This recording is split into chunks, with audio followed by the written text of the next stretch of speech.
প্রিয় আলোর অন্বেষা চ্যানেলের দিনী ভাই ও বোনেরা, আসসালামু আলাইকুম। আশা করি মহান আল্লাহর অসীম রহমতে আপনারা সবাই ভালো আছেন। আমিও আলহামদুলিল্লাহ ভালো আছি। একজন ব্যক্তি নামাজ, রোজা সহ যাবতীয় ইবাদত নিয়মিত সঠিকভাবে পালন করছে, কিন্তু তার একটিমাত্র খারাপ অভ্যাসের কারণে সে জান্নাতে যেতে পারবে না। এটা বড়ই আফসোসের বিষয়।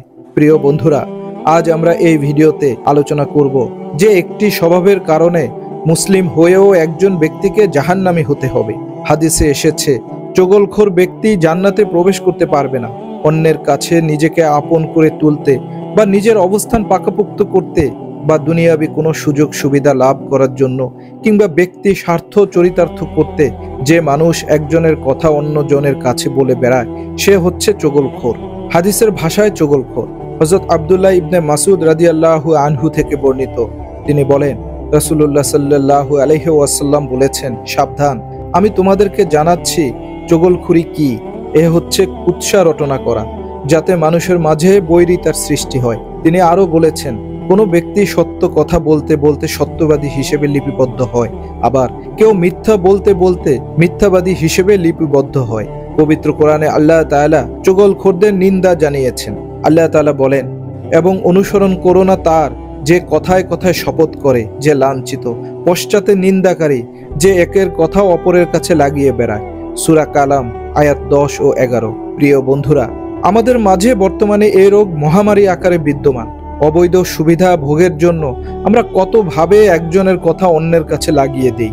ভাইয়ের কাছ থেকে ভাইকে, বাবার কাছ থেকে সন্তানকে, স্ত্রীর কাছ থেকে স্বামীকে বা প্রতিবেশীর কাছ থেকে প্রতিবেশীকে দূরে সরিয়ে রাখতে আমরা অনেকেই এই জঘন্য কাজ তথা চগলখড়ি করে থাকি। এসব কারণে সমাজে কত ধরনের ফিতনা ফেসাদের সৃষ্টি হয়, রক্তের সম্পর্ক নষ্ট হয়ে যায়।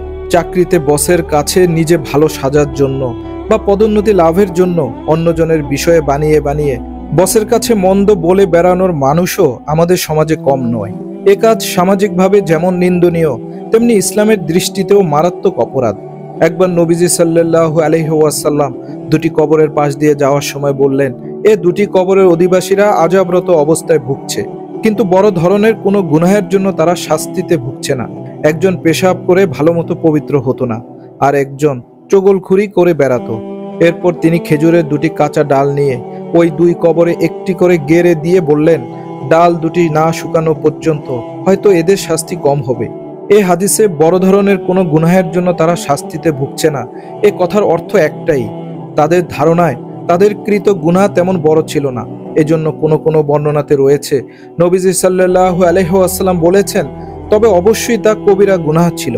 আরেক হাদিসে এসেছে, নবীজি সাল্লাল্লাহু আলাইহি ওয়াসাল্লাম বলেছেন, তোমরা সবচেয়ে অধম লোক দেখতে পাবে সেই ব্যক্তিকে যে বিভিন্ন জনের কাছে গিয়ে নিজেকে বিভিন্ন ভাবে বা বিভিন্ন আকারে প্রকাশ করে।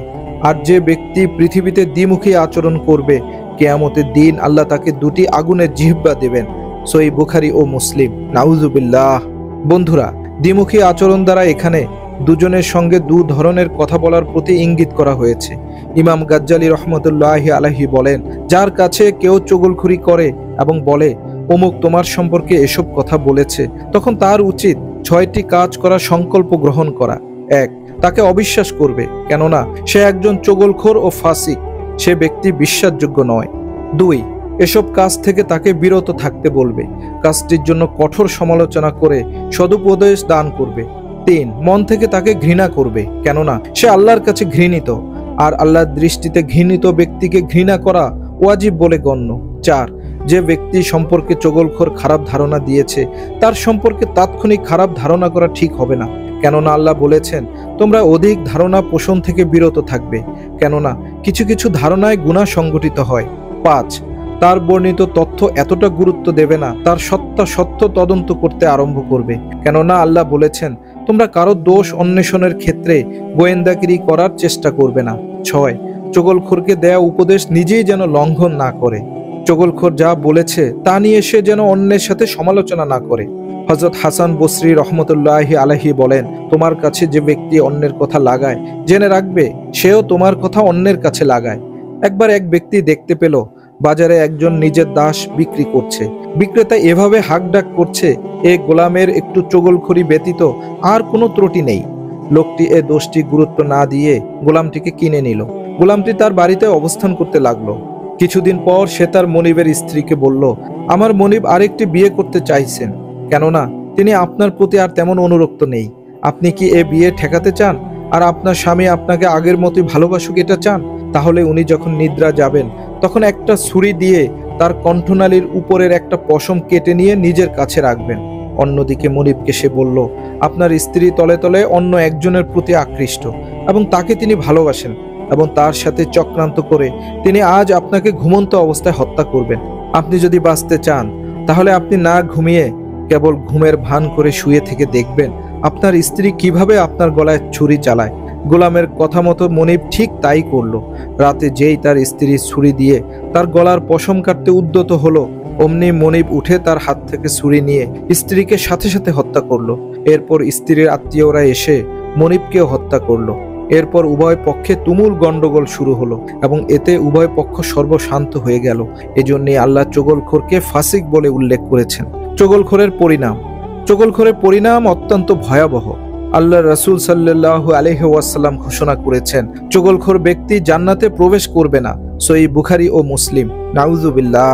মহান আল্লাহ তাআলা আমাদের সবাইকে দ্বীনে সহিহ বুঝ দান করুন এবং চগলখুরির মতো ভয়াবহ অভ্যাস থেকে আমাদেরকে হেফাজত করুন। আমিন। ওয়া আখিরি দাওয়ানা আনিল হামদুলিল্লাহি রাব্বিল আলামিন। প্রিয় দর্শক, আপনিও হন ইসলামের প্রচারক। ভিডিওটি ভালো লাগলে লাইক, কমেন্ট ও শেয়ার করুন এবং চ্যানেলটি সাবস্ক্রাইব করে আমাদের সাথেই থাকুন। ধন্যবাদ।